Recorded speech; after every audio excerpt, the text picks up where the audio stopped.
Some positive news today in the world of real estate as the CPI or Consumer Price Index, which is the Fed's preferred method of tracking inflation, has shown some signs of relief and actually has gone negative month over month for the first time since May of 2020. We'll get into the details of exactly how much the CPI has come down and what that means for the future of the real estate market and the economy.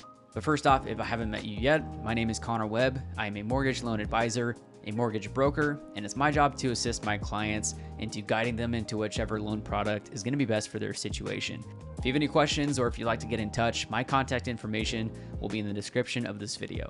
I will also clarify that I'm not a financial advisor. Everything that I say today in this video is just my own opinion and my take on the information that is being provided. And with that, let's go ahead and take a look at this article by CNBC, which was posted this morning stating that inflation falls 0.1% in June from prior month, helping the case for lower rates. This article states that the CPI, the Consumer Price Index, a broad measure of costs for goods and services across the U.S. economy, declined 0.1% from May, putting the 12-month rate at about 3% for inflation. This is around the lowest level in more than 3 years, and this information is coming from the Labor Department, which again was reported today, Thursday, July 11th. Here is the rolling chart of the U.S. Consumer Price Index, the CPI. This is showing the year-over-year percentage change from January of 2021 through June of 2024. On this chart, the blue line tracks all items in the U.S. economy as a whole. The dotted line is subtracting food and energy costs from that. Again, the CPI is another word for inflation, so this is tracking the inflation over that time period. You can see that inflation as a whole with the U.S. economy peaked at just over 9% back in 2022.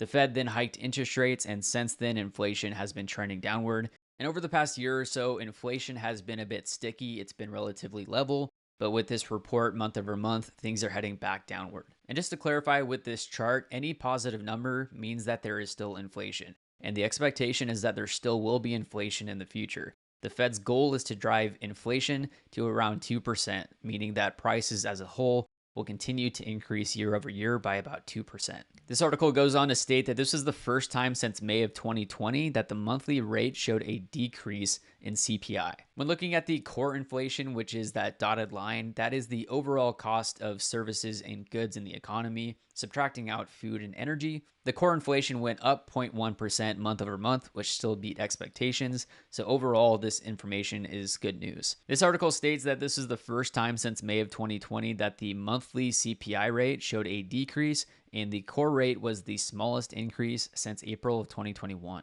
Here is another chart showing the monthly consumer price index changes. And again, this is the first time since back in 2020 that there was a decrease month over month. Futures for the stock market rose following the release of this information, as it essentially shows that there's a light at the end of the tunnel, that things are trending the right direction finally. So what exactly does this information mean to the real estate market, to the economy as a whole? Well, essentially, the June inflation report means the Fed is one step closer to a September rate cut, and just a rate cut in general. The Fed's next meeting on deciding what they will do with interest rates is coming up on July 31st, and actually you can look at the predictions of what the Fed will be doing.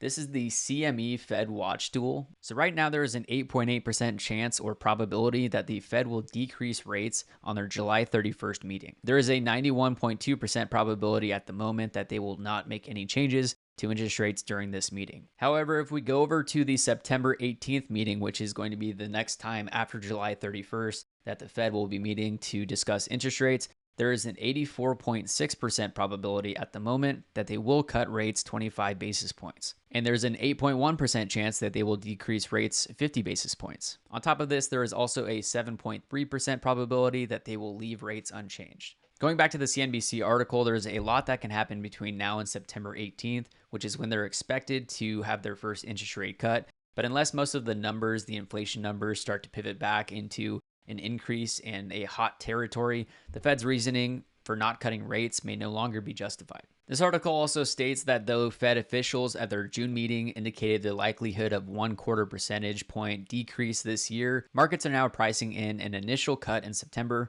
followed by at least one by the end of the year, according to the CME Group's Fed Watch tracker, which I just showed you. And this article states that back on that CME Fed Watch tool, the traders are even pricing in about a 40% probability of a third rate cut by December. For those of you that have this question and need some clarification, just because inflation is heading downward does not mean that prices are coming down.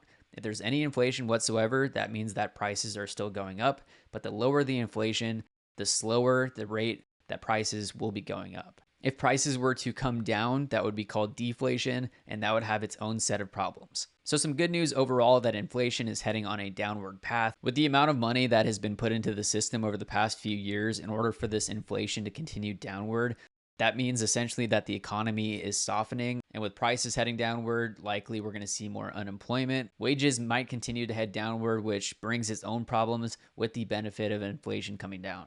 So what this means for real estate is that likely in the coming months, we might see mortgage interest rates start to decline. Typically, mortgage interest rates fluctuate depending on where investors are putting their money. And so if they expect the Fed is going to be cutting rates at some point soon, then we might see mortgage rates start to trend downward prior to them actually making a rate cut. What this also means is that once interest rates start trending downward, more people will be able to qualify for higher loan amounts with a lower interest rate, lower monthly payment.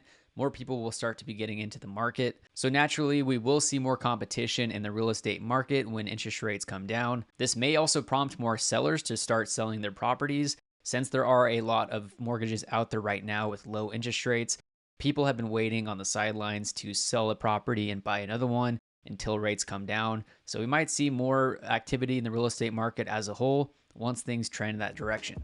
If you have any questions or opinions on this topic, please comment below, or feel free to comment if you have a certain topic or question that you'd like me to cover in a future video. Otherwise, thank you for watching. I hope to talk to you soon, and we'll see you in the next one.